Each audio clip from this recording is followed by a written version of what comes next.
Hey, what's up, fam? I don't know. I don't really have much to say for honestly for this week with My Hero Academia. Like the chapter itself, I think was pretty quickly summarized. Like everything really here was just like, hey, we're gonna summarize up the rounds of the fight. Yay, Class A won. Like and normally when it comes down to an arc, like you got the good guys versus the bad guys, you're gonna really assume that the good guys are gonna win, at least in a shonen where it doesn't really come that often when they lose. Really, when they lose, it kind of sets up for like a bigger picture thing. But for a little bits kind of skirmish like this, where the end result, like you could have had the Class A lose, and that be motivation, going forward to maybe show like, yeah, the other classes were working harder than you guys. You guys better, pick up the pace. But that wasn't really it. Class B only won one round, and then Class A beat the other ones, and especially in the last two, where Class A won like perfect sweep. They didn't lose anyone, and I don't know. I've seen people like there are people that are wondering what was the whole point of this, like other than Deku showing off his, uh, you know, getting the reveal of the other quirks that are coming. There wasn't a whole lot of point.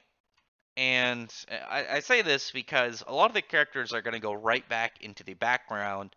They aren't going to stay that relevant. It's going to be, I'm just going to assume, it's going to go back to the same handful that Horikoshi likes, which obviously when you have such a large cast and you're, writing a story arc, you're going to use the ones that both you enjoy the most, slash like the audience as well as the ones that work best in the arc. You're not just going to throw every single character in there and hope for the best. It's going to be structured in a logical way. So there's not really much of a point to bring in all of the characters. The only other thing really nice that came out of it is to see Aravdi kind of doing something. I've been on the spite end of watching her just do nothing since the sports festival, and obviously it wasn't a whole lot, but at least was something. It's shown that she's capable, and hopefully the next arc she gets a fight. I don't need to be some big spectacle, some giant epic battle, but just to show that she can handle herself in a situation. She doesn't need other people. It would just be nice to see her character actually kind of get a little bit more out of herself really than standing around doing nothing. That was one of the silliest parts in like the Yakuza arc. Is her and Sue showing up to go against Overhaul and then doing nothing. Like why? I mean, it's the same kind of question as why did Horikoshi introduce the big three of the school with Mirio, and I forgot the other guy's name, but he like eats stuff and like can copy it into his body, and then the chick, and then just use two of the three of them, and then just never use that chicken. It's almost like the Inasa. Like I've made jokes the fact that I think Horikoshi forgot about him. I don't know if I don't think he actually did, but it's just the fact that he introduced him as such a hype tool, and then hasn't done anything with him. Like I don't even remember if he's been mentioned, in what like a year or two. I don't know. It's weird to introduce like this guy has all this talent character and then do nothing with them ever. But whatever. Anyway, the chapter other than that really kind of you get a bit about Shinso getting better and getting ready to now he's going to be coming to the hero department, which is nice for him. And all I can really wonder is how he's going to move forward because something that really annoys me, and I've talked about it a lot, is the way that Deku's character is progressing.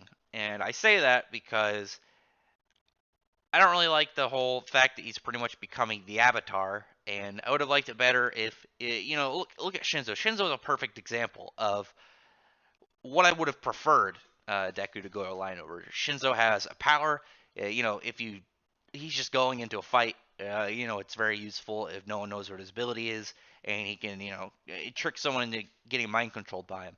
And it's like, well, what happens if people know about it? Then he's useless. Okay, now he's got this, he's got his voice changing gear that he has on. Okay, what about in, if he's actually gonna fight? Okay, he's got this, the bandage style fighting from Eraserhead. I mean, he's saying, "Oh, okay, my ability alone isn't enough. I need to think smart. I need to hone it in different ways. I need to develop skills on my own."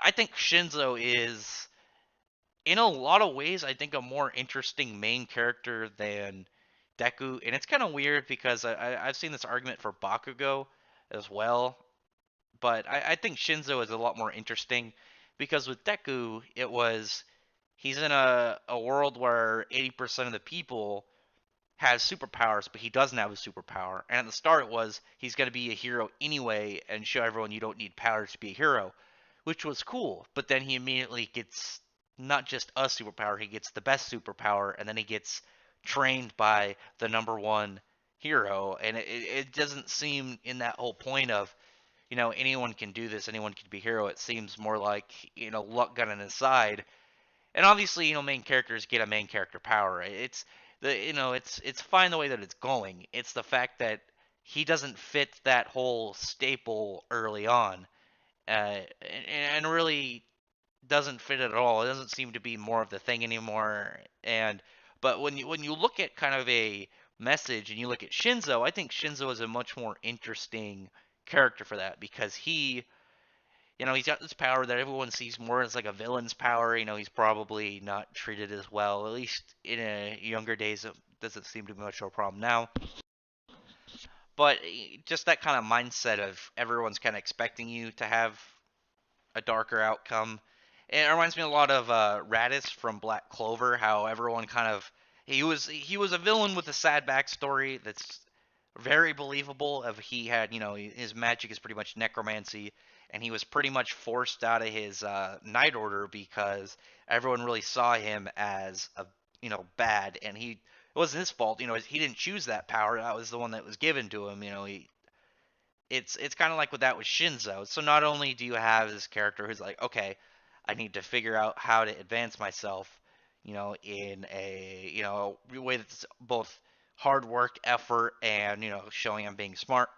On top of that, he's got this kind of working through his own way that people look at him, that hasn't been compromised from the layout of the story. And I don't know, I like Shinso. I think that's why people like Shinso, and I'm starting to come a lot closer to enjoy the character. Like I talked about in a previous video, like I didn't really understand why there was so much hype around him. I know he's really liked in the fan base, but I don't really get why. I'm starting to see it now. I'm starting to come around to his character. Like I said, I'm enjoying him a lot more.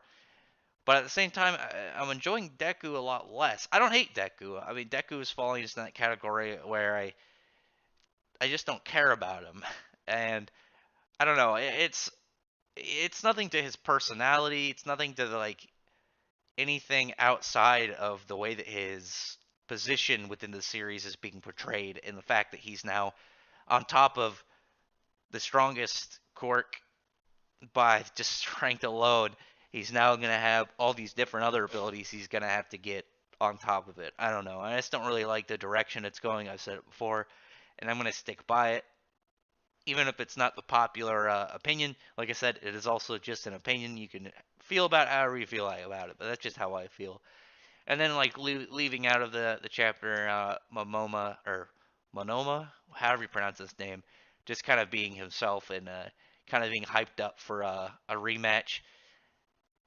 He's pretty interesting as well, but I gotta say, I liked where this was kind of going over with Shinso, and it made me like this chapter. Like I felt more in the last couple pages reflecting on his character than I did any of the other characters within the arc. I thought it was a really good display of where he's come to and what he's grown on, and that was pretty good. So anyway, tell me in the comments what you think about this chapter, how you've liked it, if you didn't like it or not.